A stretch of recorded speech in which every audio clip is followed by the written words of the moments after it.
When 73-year-old Mrs. Yoon's own son abandoned her at a nursing home on Christmas Eve, she thought her life was over until she won a $47 million lottery jackpot just 1 week later and discovered the shocking truth about why he really put her there. But when her son shows up demanding the money, will she choose blood over justice?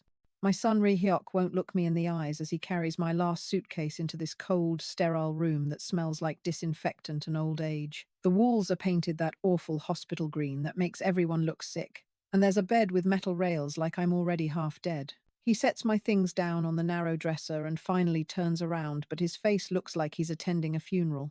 "Mom, you'll be happier here with people your own age," he says, for the third time today.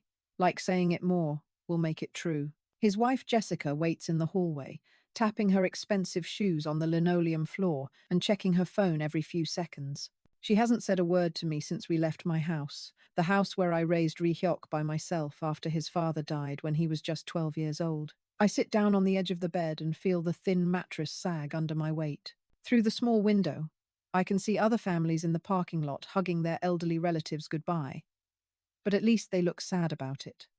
My son just looks relieved, like he's dropping off a burden he's carried too long. The nursing home is called Sunset Manor, which sounds peaceful, until you realize it means your son is setting too. "I worked 3 jobs to put you through college," I whisper, more to myself than to him. "I cleaned offices at night, served coffee in the morning, and took care of other people's children in the afternoon, just so you could have a better life than mine." Ri-hyuk shifts uncomfortably, and Jessica clears her throat loudly from the doorway. A kind-looking nurse with short black hair appears at the door with a clipboard. Her name tag says, "Se-ri," and she has gentle eyes that remind me of my own mother. "Mrs.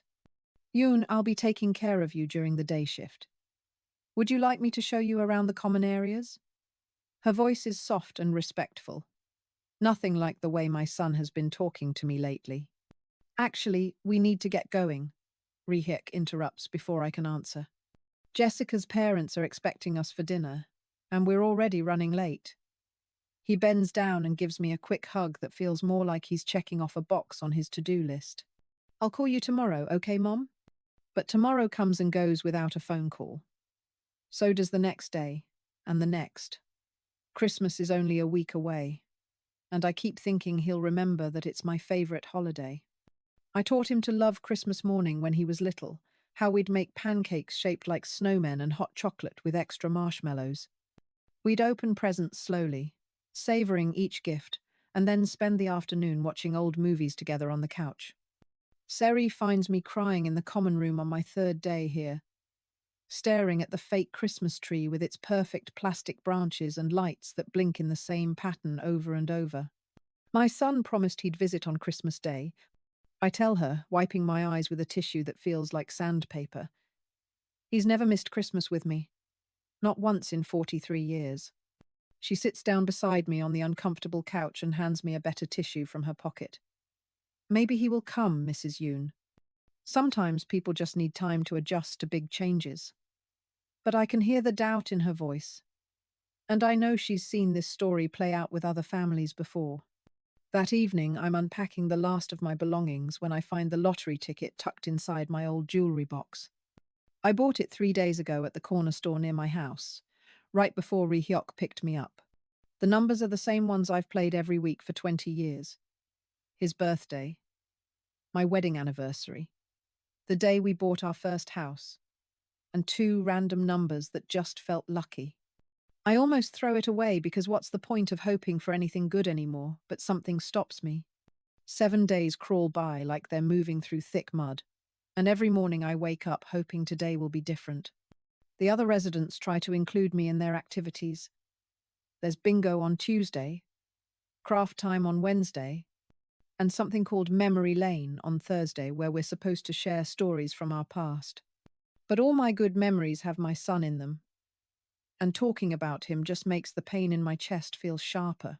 When 73-year-old Mrs. Yoon's own son abandoned her at a nursing home on Christmas Eve, she thought her life was over, until she won a $47 million lottery jackpot just 1 week later and discovered the shocking truth about why he really put her there. But when her son shows up demanding the money, will she choose blood over justice? My son Rihayok won't look me in the eyes as he carries my last suitcase into this cold, sterile room that smells like disinfectant and old age. The walls are painted that awful hospital green that makes everyone look sick, and there's a bed with metal rails like I'm already half dead. He sets my things down on the narrow dresser and finally turns around. But his face looks like he's attending a funeral. Mom, you'll be happier here with people your own age, he says for the third time today. Like saying it more will make it true. His wife Jessica waits in the hallway, tapping her expensive shoes on the linoleum floor and checking her phone every few seconds. She hasn't said a word to me since we left my house, the house where I raised Rihyok by myself after his father died when he was just 12 years old. I sit down on the edge of the bed and feel the thin mattress sag under my weight. Through the small window, I can see other families in the parking lot hugging their elderly relatives goodbye. But at least they look sad about it. My son just looks relieved, like he's dropping off a burden he's carried too long. The nursing home is called Sunset Manor, which sounds peaceful until you realize it means your sun is setting too. I worked 3 jobs to put you through college. I whisper, more to myself than to him. I cleaned offices at night, served coffee in the morning, and took care of other people's children in the afternoon just so you could have a better life than mine. Rihyok shifts uncomfortably, and Jessica clears her throat loudly from the doorway. A kind-looking nurse with short black hair appears at the door with a clipboard. Her name tag says Sayri, and she has gentle eyes that remind me of my own mother. Mrs. Yoon, I'll be taking care of you during the day shift. Would you like me to show you around the common areas? Her voice is soft and respectful. Nothing like the way my son has been talking to me lately. Actually, we need to get going. Ri-hyuk interrupts before I can answer. Jessica's parents are expecting us for dinner, and we're already running late. He bends down and gives me a quick hug that feels more like he's checking off a box on his to-do list. I'll call you tomorrow, okay, Mom? But tomorrow comes and goes without a phone call. So does the next day. And the next. Christmas is only a week away, and I keep thinking he'll remember that it's my favorite holiday. I taught him to love Christmas morning when he was little, how we'd make pancakes shaped like snowmen and hot chocolate with extra marshmallows. We'd open presents slowly, savoring each gift, and then spend the afternoon watching old movies together on the couch. Seri finds me crying in the common room on my 3rd day here, staring at the fake Christmas tree with its perfect plastic branches and lights that blink in the same pattern over and over. My son promised he'd visit on Christmas Day. I tell her, wiping my eyes with a tissue that feels like sandpaper. He's never missed Christmas with me. Not once in 43 years. She sits down beside me on the uncomfortable couch and hands me a better tissue from her pocket. Maybe he will come, Mrs. Yoon. Sometimes people just need time to adjust to big changes. But I can hear the doubt in her voice, and I know she's seen this story play out with other families before. That evening, I'm unpacking the last of my belongings when I find the lottery ticket tucked inside my old jewellery box. I bought it 3 days ago at the corner store near my house, right before Ri-hyuk picked me up. The numbers are the same ones I've played every week for 20 years.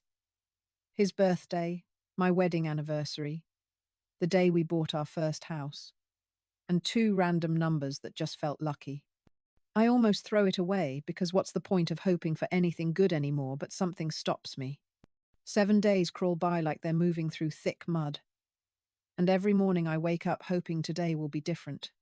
The other residents try to include me in their activities. There's bingo on Tuesday, craft time on Wednesday, and something called Memory Lane on Thursday where we're supposed to share stories from our past. But all my good memories have my son in them, and talking about him just makes the pain in my chest feel sharper. I'm sitting alone in the common room on Christmas Eve, watching other families arrive with wrapped presents and homemade cookies, when the phone at the nurse's station rings. Sayri answers it, and I can tell by the way her face changes that it's not good news. She walks over to me slowly, like she's carrying something heavy and fragile. Mrs. Yoon, that was your son on the phone. She sits down next to me and takes my hand in both of hers. He wanted me to tell you that he won't be able to make it for Christmas after all. He's spending the holiday with his wife's family instead. The words hit me like cold water, and I feel something inside my chest crack open. Did he say anything else? I ask, even though I'm not sure I want to know the answer. Seiri shakes her head and squeezes my hand tighter. I'm so sorry, Mrs. Yoon. Some families just don't understand how much their visits mean. I spend Christmas Day watching other people's grandchildren run around the lobby, their laughter echoing off the walls like music I'm not allowed to hear. Mr. Dan, who lives in the room next to mine, tries to cheer me up by sharing his daughter's homemade cookies, but they taste like cardboard in my mouth. Everything feels grey and empty, like someone drained all the colour out of the world.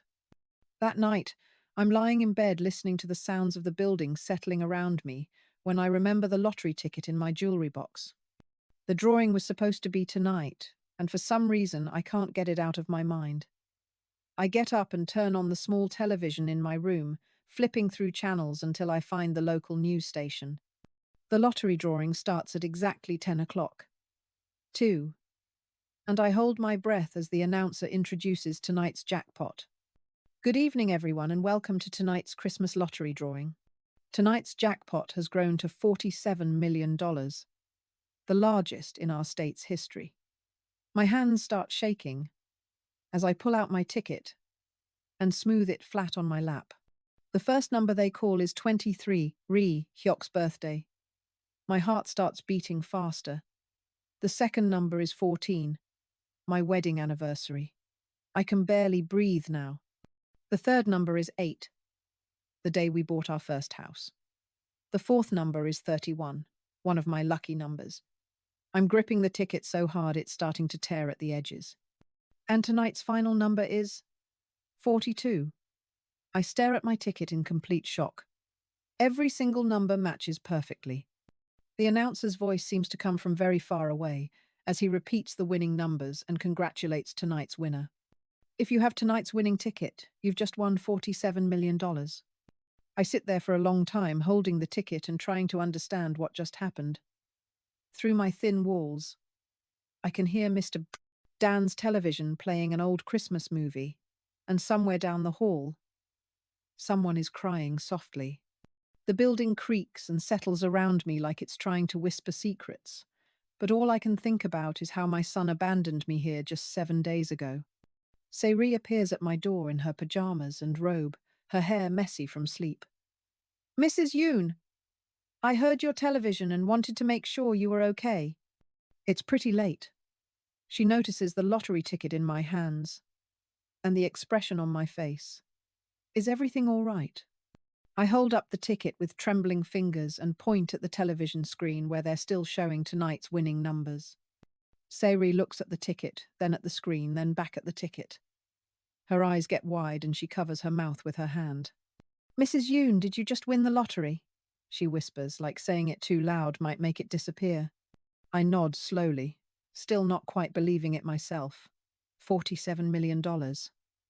I whisper back. But even as the reality starts to sink in, all I can think about is my son who couldn't be bothered to spend Christmas with me. Seiri sits down on the edge of my bed and looks at me with an expression I can't quite read. Part excitement, part concern, and something else that looks almost like fear. Mrs. Yoon, there's something I need to tell you about your son and why he really brought you here, she says quietly. Something I probably should have told you days ago, but I was hoping I was wrong. Recloses my door quietly and pulls the small chair from my desk over to sit directly in front of me. Her hands are shaking as she opens a manila folder that she must have been hiding somewhere, and I can see official-looking papers with my name printed across the top in bold black letters. The sight of those documents makes my stomach drop because I know whatever she's about to tell me will hurt worse than being abandoned here on Christmas. Mrs. Yoon, I've been working in nursing homes for 12 years and I've seen this happen before, she begins, her voice barely above a whisper.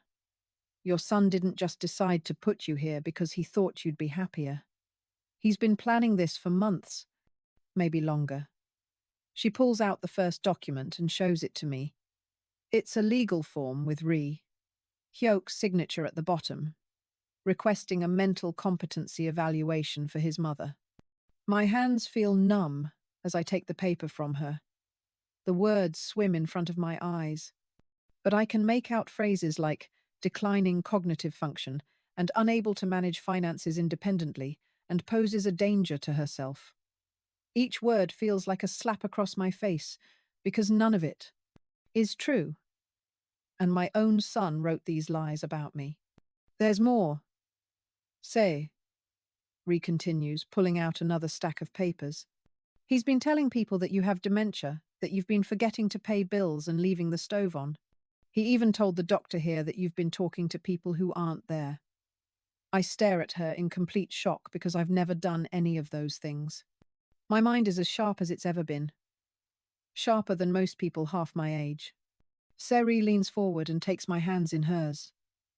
Mrs. Yoon, I've been documenting everything since you arrived.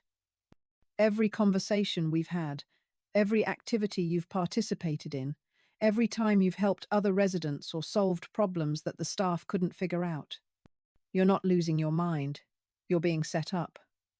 The way she says those last 4 words makes my blood run cold. But why would he do this to me? I ask, even though part of me already knows the answer. It's about money. It's always about money with Hyok and Jessica. They live in that big house with the swimming pool and the 3-car garage, but they're always complaining about being broke. They drive expensive cars and take fancy vacations, but somehow they never have enough. Seri pulls out one more document, and this one makes me gasp out loud. It's a copy of my will, but it's not the will I remember signing. According to this paper, if I'm declared mentally incompetent, Hyok gets control of everything: my house, my savings account, my life insurance policy, even the small investment account I've been building for 20 years. The signature at the bottom looks like mine, but I don't remember signing this version. He forged my signature. I whisper. And see, nods grimly. I think so too, but proving it will be difficult. He's been very careful about covering his tracks. She shows me more papers. Doctor reports that I never gave permission for, financial statements that someone requested using my social security number, even a credit report that shows inquiries I never authorized. Suddenly, we hear footsteps in the hallway outside my room, quick and urgent like someone's in a hurry. Seri quickly stuffs all the papers back into the folder and hides it under my pillow just as there's a sharp knock on my door. Before either of us can answer, the door swings open, and there stands Hyok, but he looks different than he did a week ago. His hair is messy, his clothes are wrinkled, and his eyes have a wild look that scares me. Mom, I heard the news, he says, stepping into my room without being invited. His voice sounds strange, too excited and too loud for this late at night. I can't believe you actually won the lottery. $47 million. Can you even imagine that much money? He's smiling, but it's not a happy smile. It's the same smile he used to get when he was little and got caught doing something he wasn't supposed to do. Seri stands up slowly and positions herself between Hyok and me. Visiting hours ended 3 hours ago, sir. You'll need to come back tomorrow during regular hours. But my son ignores her completely. His eyes fixed on me like I'm the only person in the room. Don't worry about the money, Mom. I know it must be overwhelming for someone in your condition to handle that kind of responsibility. The way he says, your condition, makes my skin crawl because I know exactly what he's implying. I've already talked to a lawyer about setting up a trust fund so you don't have to worry about managing all those complicated financial decisions. I feel something snap inside my chest, like a rubber band that's been stretched too tight for too long. What condition, Hyok? What exactly do you think is wrong with me? My voice comes out stronger than I expected, and I can see him taken by surprise. He probably thought he'd find me confused and grateful for his help. Mom, you know what the doctors said about your memory problems. he replies, but his voice wavers slightly. You can't be expected to handle this kind of money when you can barely remember what day it is. He looks at Say, Rai like he expects her to back him up, but she just stares at him with obvious disgust. I stand up from my bed, and even though I'm several inches shorter than my son, I feel taller than I have in months. I remember everything, Rehyok. I remember working 3 jobs to put you through college. I remember taking out a second mortgage on my house to help you buy your first car. I remember lending you $15,000 2 years ago that you promised to pay back but never did. With each memory I list, his face gets redder and his jaw gets tighter. That's different, Mom. And you know it, he snaps, and for just a moment I see the real person underneath all his fake concern. Besides, you're not thinking clearly about this lottery thing. You could lose all that money if you're not careful. You could get taken advantage of by people who just want to use you. The irony of his words hits me like a punch to the stomach, and I actually laugh out loud. People who want to use me? Like my own son, who's been trying to have me declared mentally incompetent so he can steal my house and my savings. Say, Ree gasps softly behind me, and Hyok's face goes completely white. I don't know what lies people have been filling your head with, but you're obviously confused, he says, but his voice cracks on the word confused. Look, we can discuss all this tomorrow when you're feeling better. Right now, I just need you to sign a few papers so I can help protect your lottery winnings.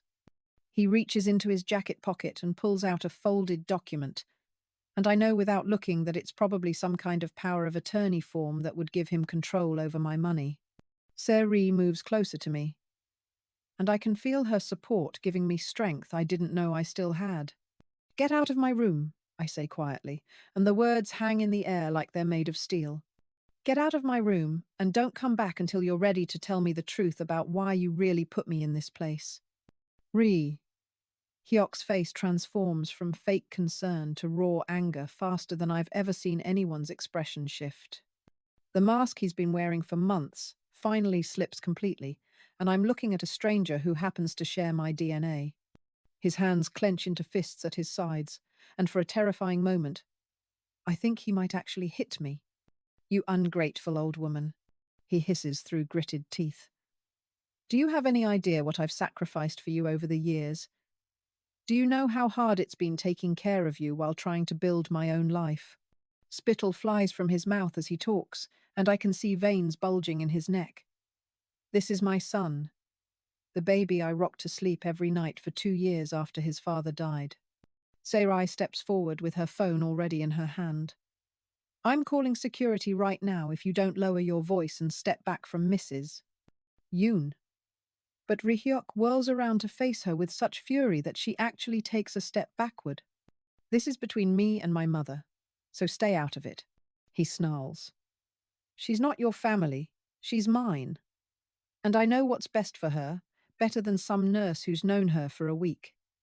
He turns back to me, and his voice drops to that dangerous whisper that used to terrify me when he was a teenager. Mom, you're going to sign these papers tonight, or I'm going to make sure everyone knows exactly how crazy you've become. I look at this man who used to hold my hand when we crossed the street, who used to bring me dandelions from the yard and call them flowers, who used to cry in my lap when other kids made fun of his second-hand clothes. Somewhere along the way, he stopped being my little boy and became someone I don't recognize. What happened to you, Rihyuk? I ask, and my voice sounds sadder than angry now. When did you become the kind of person who would lie about your own mother having dementia just to steal her money? I can see something flicker across his face, maybe shame, maybe regret, but it disappears so quickly I might have imagined it. I didn't have a choice, he says, but his voice lacks conviction. Jessica and I have expenses you couldn't possibly understand.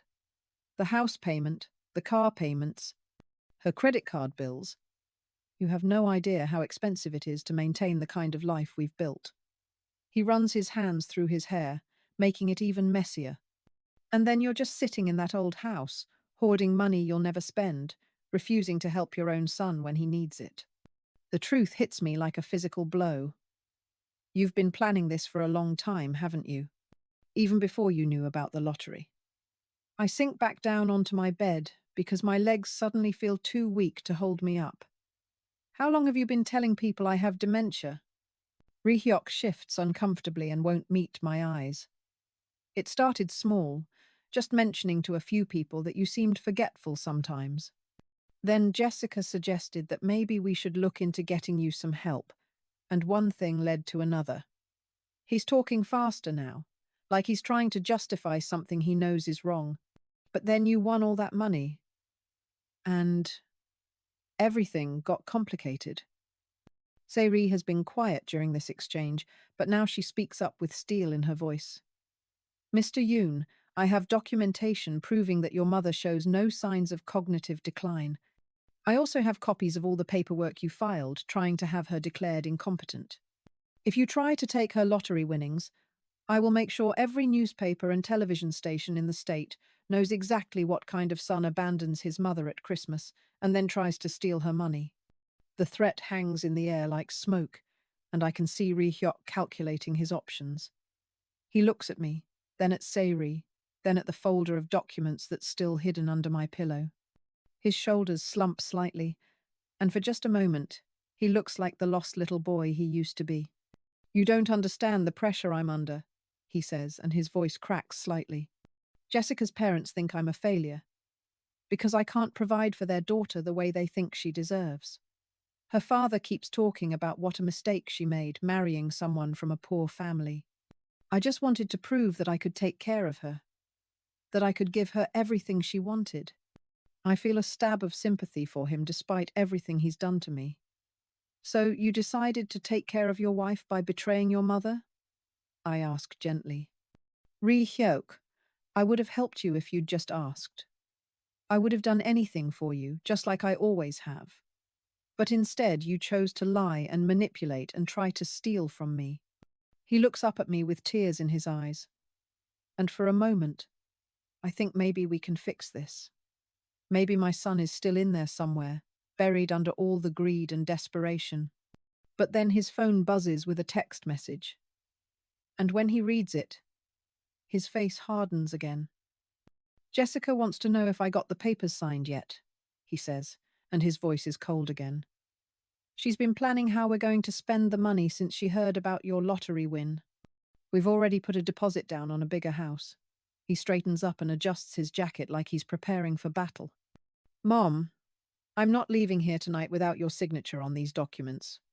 Seiri moves protectively in front of me again. Yes, you are leaving, Mr. Yoon. Security is on their way up right now. As if summoned by her words, we can hear heavy footsteps in the hallway outside my room, getting closer by the second. Hyuk's eyes dart around the room, like a trapped animal looking for an escape route. This isn't over, Mom. That money should be helping your family, not sitting in some bank account while you live in this place. He points around my small room with disgust. Look at yourself. Look where you are. You're living in a nursing home, eating cafeteria food, sharing a bathroom with strangers. Is this really how you want to spend your golden years? The security guards appear at my door just as Ri-hyuk makes one last desperate grab for the legal documents he tried to get me to sign. But Seiri is faster than he is, and she snatches the papers away before he can reach them. These documents are fraudulent, she tells the security guards. Mr. Yoon has been trying to coerce his mother into signing over power of attorney under false pretenses. As the guards escort my son out of my room, he turns back one last time with an expression I've never seen before, pure hatred mixed with desperation. You'll regret this, Mom. You think that Nurse is your friend, but she's probably just after your money too. You can't trust anyone, especially not with $47 million. The door closes behind him with a soft click, and suddenly my room feels bigger and quieter than it has since I arrived here. Seiri sits down next to me on the bed and puts her arm around my shoulders, and I realize I'm shaking all over. Mrs. Yoon, are you okay? She asks softly. I nod, but I'm not sure if it's true. Everything I thought I knew about my son has been turned upside down in the space of 30 minutes. The man who just left my room isn't the child I raised, and I don't know if I'll ever see that child again. But as I sit there in the quiet of my room, holding a lottery ticket worth $47 million, I realize something important has shifted inside me. For the first time in months, maybe years, I feel like I have some control over my own life. And that feeling, I decide, is worth more than all the money in the world. 3 days after Hyok's angry confrontation, I'm sitting in the nursing home's legal office with a lawyer named Mr. Park who Sayri helped me find. The room smells like old leather and coffee, and legal books line the walls from floor to ceiling like silent witnesses to countless family betrayals just like mine. Mr. Park spreads documents across his large wooden desk, and each paper tells a different part of the story about how my own son tried to steal my life away from me. Mrs. Yoon, what your son attempted is called elder financial abuse, and it's more common than most people realize. Mr. Park explains as he points to the forged signature on my will. He's been systematically building a case against your mental competency for at least 8 months, possibly longer. He shows me medical reports that I never authorized, financial assessments that someone requested using my personal information, and even statements from neighbors who claim I've been acting strangely. The most shocking document is a letter supposedly written by my family doctor, stating that I've been showing signs of memory loss and confusion during my recent visits. But I haven't seen that doctor in over a year because I've been perfectly healthy. This is completely fake, I tell Mr. Park, pointing at the letterhead that looks official but has small differences from the real doctor's office stationery. Sayri leans forward in her chair and pulls out her own folder of papers. I've been documenting Mrs. Yoon's mental acuity since she arrived here. She's helped other residents solve problems, remembered complex medication schedules for people who actually do have memory issues, and even caught an error in the nursing home's billing system that saved them thousands of dollars. Her voice grows stronger as she talks. This woman's mind is sharper than mine, and I'm 30 years younger. Mr. Park nods grimly and picks up another document that makes my blood run cold. Mrs. Yoon, there's something else you need to know. Your son didn't just plan to have you declared incompetent. He was also planning to have you committed to a long-term psychiatric facility. The words hit me like ice water, and I grabbed Rai's hand without thinking. He filed preliminary paperwork, claiming that you've been having violent episodes and talking to people who aren't there. I can barely breathe as the full scope of Hyok's betrayal becomes clear. He wasn't just trying to steal my money. He was trying to lock me away somewhere I could never fight back or tell anyone the truth. How is this legal? I whisper, and my voice sounds small and broken even to my own ears. It's not legal, but it's often effective because the system is designed to protect elderly people from abuse, even when the abuse is coming from their own families. Mr. Park explains. If your son had succeeded in getting you declared incompetent, it would have been very difficult for you to prove otherwise from inside a psychiatric facility. He pauses and looks directly at me. Mrs. Yoon, you winning that lottery might have saved your life. Sayri squeezes my hand tighter and pulls out her phone. There's something else, Mrs. Yoon. I did some research on your son and his wife, and I found some very interesting information. She shows me her phone screen, which displays a social media page belonging to Jessica. The photos show her and Hyok at expensive restaurants, on vacation in Hawaii, and shopping at luxury stores, all posted within the last 6 months. But they told me they were struggling financially. I say, confused by the obvious wealth displayed in these pictures. Sayri scrolls down to more photos. A new BMW in their driveway. Designer handbags that cost more than most people make in a month, and a receipt from a jewelry store showing a $15,000 purchase just 2 weeks ago. Mr. Park takes the phone and studies the images carefully. Mrs. Yoon, these people aren't struggling financially. They're living far beyond their means and looking for ways to fund their lifestyle without working for it. He hands the phone back to Sayri and pulls out a financial report.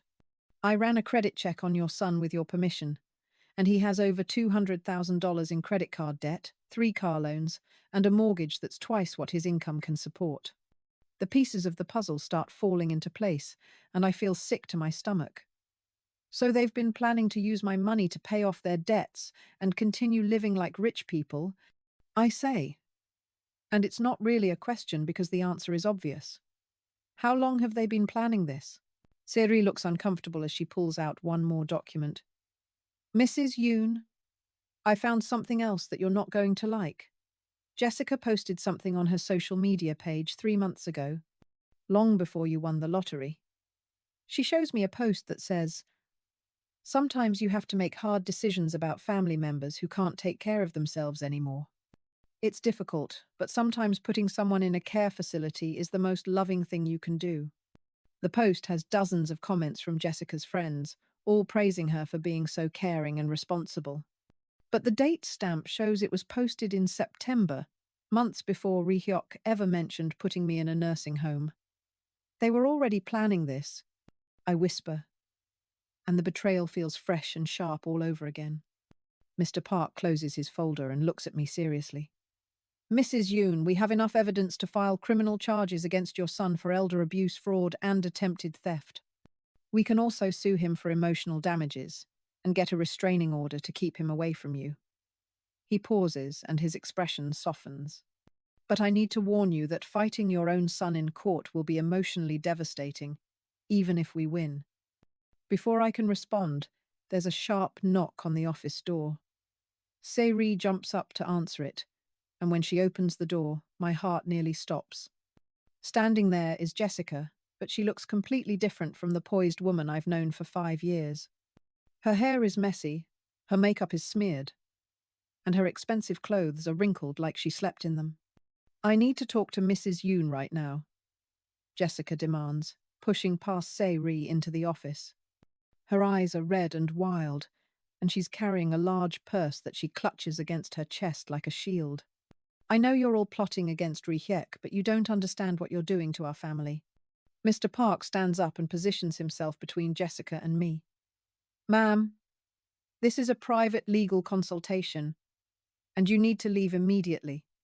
But Jessica ignores him completely, her attention focused entirely on me with an intensity that makes me uncomfortable. Mrs. Yoon, you have to understand that Ri Hyuk did all of this for you, she says, and her voice has a desperate edge that I've never heard before. He was trying to protect you from people who would take advantage of your money. He loves you so much that he was willing to look like the bad guy just to keep you safe.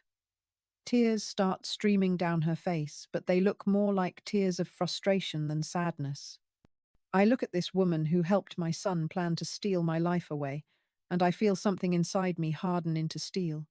Jessica, if you and Ri Hyuk had just asked me for help with your debts, I probably would have said yes. But instead, you chose to lie about my mental health, forge legal documents, and try to have me locked away in a psychiatric hospital. My voice gets stronger with each word. That's not love, that's greed. Jessica's face twists with rage, and suddenly she doesn't look like the sweet daughter-in-law I thought I knew. You selfish old woman! Do you have any idea what it's like to be married to a man whose mother controls everything? You've been holding money over Ri Hyuk's head his entire adult life, making him beg for help and then judging him for needing it. The accusations sting because there's a tiny grain of truth in them, but I know that doesn't justify what they tried to do to me. I never made Ri Hyuk beg for anything. I reply calmly. Every time he asked for help, I gave it freely. The problem is that no amount of money was ever enough for either of you. Jessica reaches into her purse and pulls out a thick stack of papers. Fine, if you want to play hardball, then let's play hardball. These are copies of every loan you've made to Ri Hyuk over the years. Every gift you've given us. Every time you've helped us financially. According to my calculations, you owe us over $50,000 in taxes on those gifts that you never reported to the IRS. Mr. Park takes the papers from Jessica's shaking hands and examines them quickly, his expression growing more serious with each page. The office feels smaller suddenly, like the walls are closing in on all of us, and I can hear my own heartbeat echoing in my ears. Jessica stands there with her arms crossed, looking triumphant. Like she's just played a winning card in a game I didn't know we were playing. Mrs. Yoon, These documents appear to show a pattern of unreported gift taxes spanning several years. Mr. Park says carefully, and I can tell he's trying not to alarm me. If the IRS decides to investigate, you could be facing significant penalties and interest charges. He looks at Jessica with obvious disgust. However, threatening to report someone to the IRS as retaliation for refusing to give you money is also illegal. Jessica laughs, but it's a harsh sound that doesn't contain any real humor. I'm not threatening anyone. I'm just pointing out that Mrs. Yoon might want to consider sharing some of her lottery winnings with family members who've been supporting her financially for years. She sits down in the chair across from me, without being invited, and crosses her legs, like she's settling in for a long conversation. Sairi pulls out her phone and starts recording, which makes Jessica's eyes narrow dangerously. For the record, Jessica Yoon is currently attempting to extort money from an elderly woman by threatening to file false reports with the Internal Revenue Service. Her voice is calm and professional, but I can see the anger burning in her eyes. Those reports wouldn't be false. Jessica snaps. Every gift over $15,000 per year is supposed to be reported to the IRS, and I have documentation showing that Mrs. Yoon has given us more than that several times. She pulls out more papers from her seemingly endless purse. Here's the receipt for the down payment she gave us for our house, $25,000. Here's the check she wrote to pay off Hyok's student loans, $32,000. And here's the money she gave us for our wedding, $18,000. I listen to this list of my generosity being used as a weapon against me, and I feel something shift inside my chest. These aren't crimes I committed. They're acts of love I performed for a son who apparently never appreciated them. Jessica, I gave you and Hyok that money because I wanted to help you build a good life together. I never asked for anything in return except for you to treat me with respect and love. Well, respect goes both ways, Jessica fires back. Do you know how embarrassing it's been for me to have friends ask why my mother-in-law lives in a nursing home instead of with us?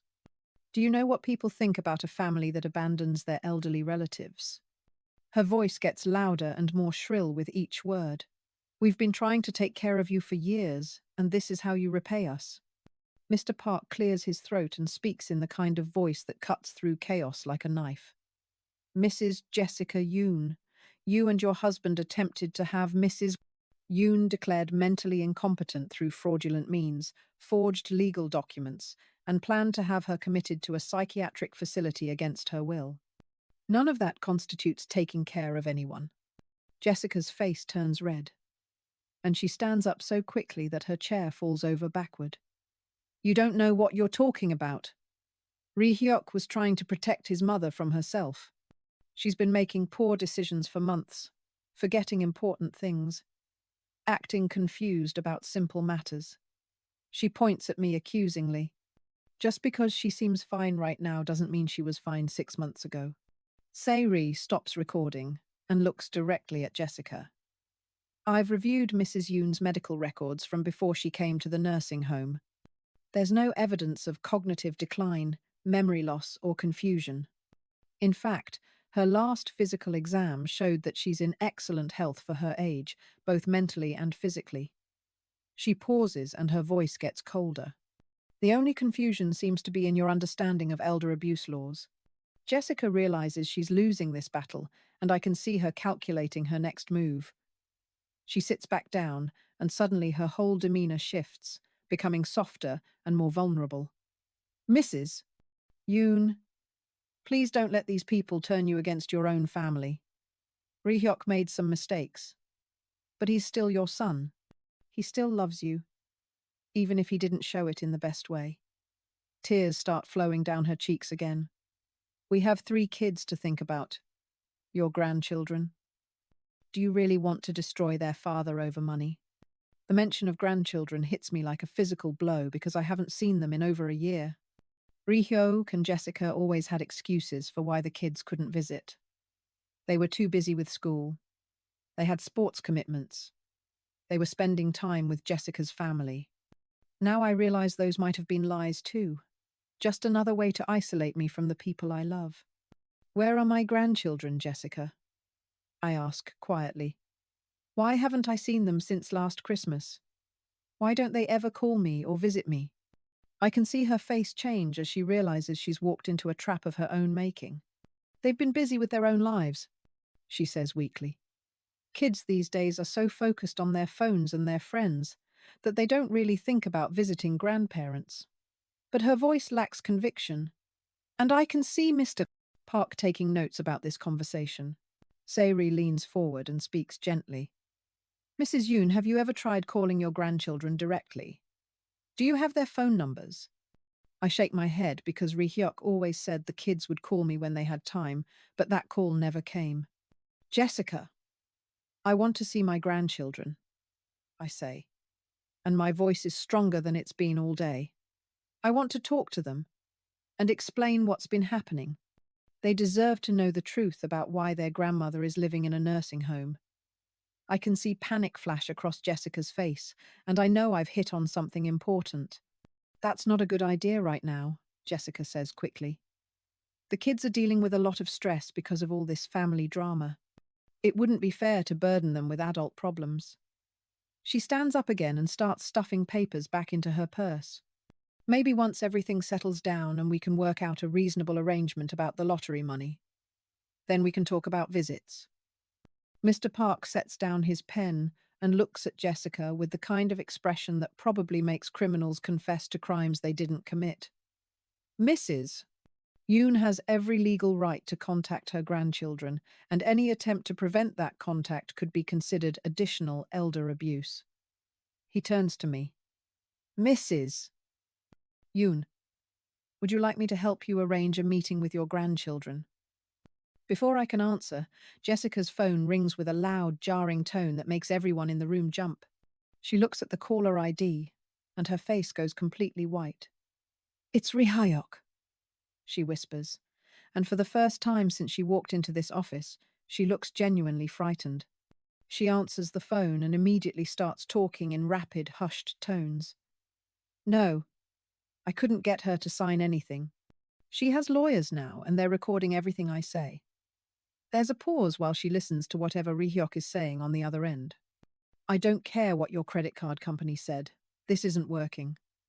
Mr. Park and Sayri exchange meaningful looks, and I realize that Jessica just gave us valuable information without meaning to. Ri-hyuk is apparently in some kind of immediate financial trouble, more serious than just wanting to live luxuriously. This isn't just about greed anymore. It's about desperation. Jessica hangs up the phone and looks at all of us with an expression that's half fear and half rage. Fine, you want to play hardball? My husband is on his way here right now, and he's bringing reinforcements. We'll see how confident you all feel when you're dealing with more than just one angry daughter-in-law. She storms toward the door, but turns back one last time. Mrs. Yoon, you're about to discover that your precious lottery money can't buy you a family that loves you. When this is all over, and you're sitting alone in that nursing home with nothing but your bank account for company, remember that you chose money over your own son. The door slams behind her with such force that the legal books on Mr. Park's shelves rattle, and suddenly the office feels eerily quiet. Sayri breaks the silence first. Mrs. Yoon, I think you need to know that Jessica just threatened you in front of witnesses, and her husband is apparently planning some kind of confrontation. She looks at Mr. Park. Should we call the police? But before Mr. Park can answer, we hear shouting in the hallway outside. Multiple voices getting louder and angrier by the second. Through the office window, I can see cars pulling into the parking lot. Expensive cars that I recognize from Ri-hyuk and Jessica's social media photos. My son isn't just bringing reinforcements, he's bringing an army, and I have no idea what they're planning to do to me.